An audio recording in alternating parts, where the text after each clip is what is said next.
The American Revolution, how it began. The seeds of discontent. The American Revolution didn't begin with a single shot. It was a slow burn, a fire stoked by years of growing tension and mistrust between Great Britain and its 13 American colonies. For a long time, the colonies were quite content under British rule. They enjoyed a degree of autonomy, a booming economy, and the protection of the world's most powerful military. But before we begin, don't forget to like and subscribe to help us grow our channel. Yet, beneath this seemingly harmonious relationship, a fundamental difference in philosophy was taking root. The British saw the colonies as a resource to be managed for the benefit of the mother country, while the colonists were developing a unique American identity, one that valued self-governance and individual liberty. The real trouble started after the French and Indian War, 1754-1763. This global conflict, known as the 7 Years' War in Europe, was incredibly costly for Britain. To pay off their massive war debt and to cover the costs of protecting the newly acquired territories in North America, Parliament decided the American colonists should share the burden. They reasoned that the war was fought in part for the colonists' benefit, so it was only fair they contribute. This is where the famous phrase, "taxation without representation," was born. The spark that lit the fire. The first major act of taxation was the Sugar Act of 1764, which was meant to curb smuggling and raise revenue.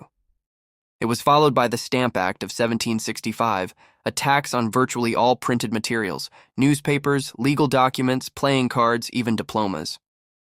This act enraged colonists, not just because it was an economic burden, but because they saw it as a violation of their rights as Englishmen. They believed that only their own colonial assemblies, not the distant British Parliament, had the right to tax them. Protests erupted, leading to the formation of groups like the Sons of Liberty, who organized boycotts and public demonstrations.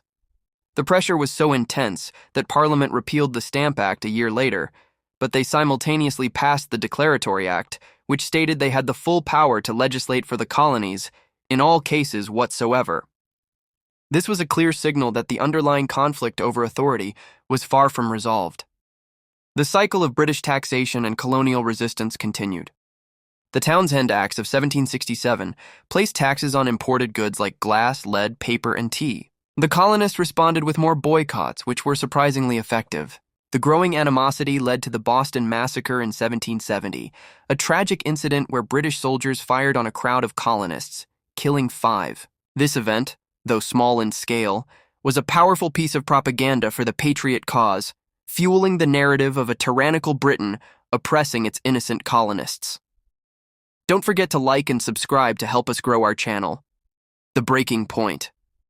For a few years, a fragile calm settled over the colonies, but it was shattered by the Tea Act of 1773.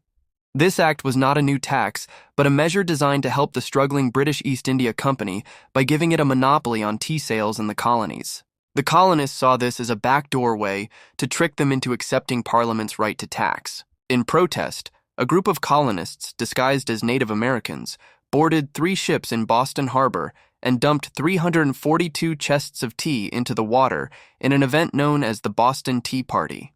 Britain's response to the Boston Tea Party was swift and severe. In 1774, Parliament passed a series of laws the colonists dubbed the Intolerable Acts. These acts closed Boston Harbor until the tea was paid for, placed the Massachusetts government under direct British control, and allowed British officials accused of crimes to be tried in Britain rather than the colonies. They also authorized the quartering of British troops in colonial homes. These acts were a clear attempt to punish Massachusetts and make an example of it, but they had the opposite effect. They unified the colonies in shared outrage. The First Continental Congress and the shot heard round the world. In response to the Intolerable Acts, delegates from 12 of the 13 colonies, Georgia did not attend, met in Philadelphia for the First Continental Congress in September 1774. They weren't yet calling for independence. Their goal was to find a peaceful resolution and to petition King George III to repeal the oppressive laws. They also organized a complete boycott of British goods and called for the formation of colonial militias to defend their rights. The British government, however, had no interest in negotiation. In April 1775, General Thomas Gage, the British military commander in Boston, sent troops to confiscate colonial military supplies in Concord, Massachusetts. On their way, they were confronted by a group of Minutemen in Lexington. A shot was fired, the shot heard round the world, and the American Revolution officially began. The colonists, though outnumbered, were surprisingly effective in a series of engagements that day, forcing the British to retreat to Boston. The die was cast. The American Revolution had moved from a political and economic dispute to an armed conflict. The road to independence was now a matter of war. Don't forget to like and subscribe to help us grow our channel. Now, we're diving into the most searched questions about the American Revolution. You know, that incredible period when 13 colonies said, "Enough is enough," and changed the course of history. Let's tackle what everyone's dying to know. First up, when did the American Revolution start? While tensions had been brewing for years, the first shots were fired on April 19, 1775, at Lexington and Concord. But here's something cool. The official Declaration of Independence wasn't signed until over a year later. Why did the American Revolution happen? Well, it wasn't just about tea. The British were hitting colonists with heavy taxes without giving them any say in Parliament. Taxation without representation. Plus, they were forcing colonists to house British soldiers and restricting trade. Talk about crossing the line. Who won the American Revolution? Spoiler alert, the Americans. But it wasn't easy. The colonies, with help from France, Spain, and the Netherlands, defeated the world's strongest military power at the time. Pretty impressive for a bunch of startup nations, right?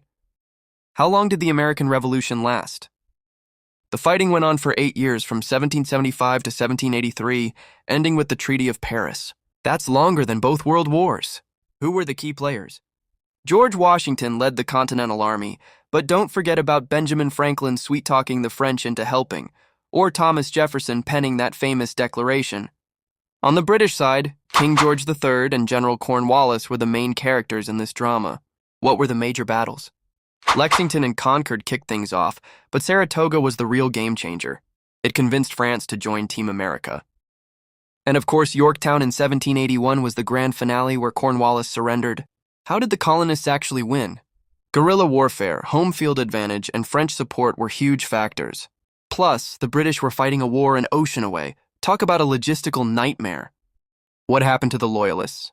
About 15% of colonists remained loyal to Britain. After the war, many moved to Canada or Britain. Some stayed and eventually accepted the new nation. How did it change America? Well, besides creating a new nation, it established principles like democracy, individual rights, and limited government that still shape America today. And finally, could it have been prevented? Many historians believe yes. If Britain had given colonists representation in Parliament and eased up on taxes and restrictions, things might have turned out very differently. There you have it, the American Revolution's greatest hits. It's amazing how a dispute over tea and taxes turned into one of history's most important revolutions, changing not just America, but inspiring movements for freedom worldwide. Pretty revolutionary stuff, wouldn't you say? Don't forget to like and subscribe to help us grow our channel. Thank you for watching, and ring that bell to receive notification on new videos.